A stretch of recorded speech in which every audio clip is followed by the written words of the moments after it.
सरांकडून जोरदार गायकासाठी होऊन द्या.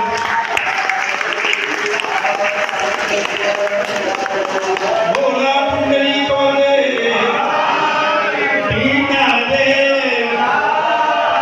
पंढरीनाथ महाराज की जय. सद्गुरु पापलेकर महाराज की जय.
कार्यक्रम होता.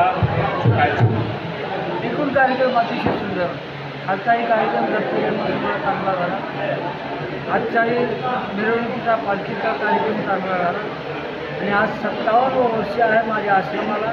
57 वर्ष हा कार्यक्रम होत राहिला आहे आणि होत राहणार आहे. त्याच्याबद्दल शंका आहे. या पावसाळ्यात असलेल्या मानवाला काय संदेश देत आहे? मानवाला या संदेश उडालेला आहे, बसलेला आहे, पडलेला आहे. वेळीच जागा हो, नाहीतर संकट तुझ्यावर पार हो.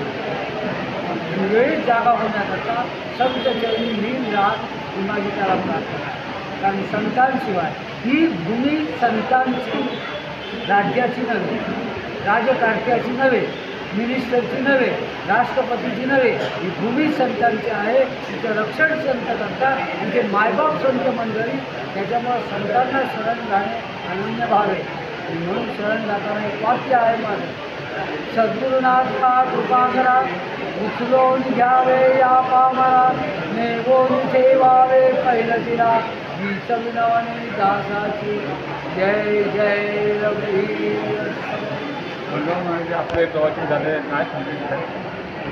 समाजाने सद्गुरू श्री शंकरेश्वर माऊली अर्थात वासुदेवकर महाराजांच्या आदेशानुसार जर जीवन जगलं, समष्टी नीतीचा जर अवलंब केला, समष्टी म्हणजे काय याचा जर उलगडा करायचा, व्यक्ती, समाज आणि राष्ट्राचा समन्वय म्हणजे समष्टी धर्म, हे कार्य आमचे दत्तानंद महाराज करतात. महाराजांनी हे त्यांना आज्ञा दिली. अनेक शिष्यांना, भक्तांना महाराजांनी समष्टीच्या कार्याला लावलं. आणि तो समष्टी धर्म जर समाजानं नीतिमत्तेनं पाळला, श्रमदान, रक्तदान, नेत्रदान हे आमच्या सद्गुरू महाराजांनी सांगितले विविध दानाचे जर आत्मसात केले, तर या भारताचं मांगल्य, भारताचं वैभव पुन्हा प्राप्त करायला आपल्याला काही जास्त काळ लागणार नाही.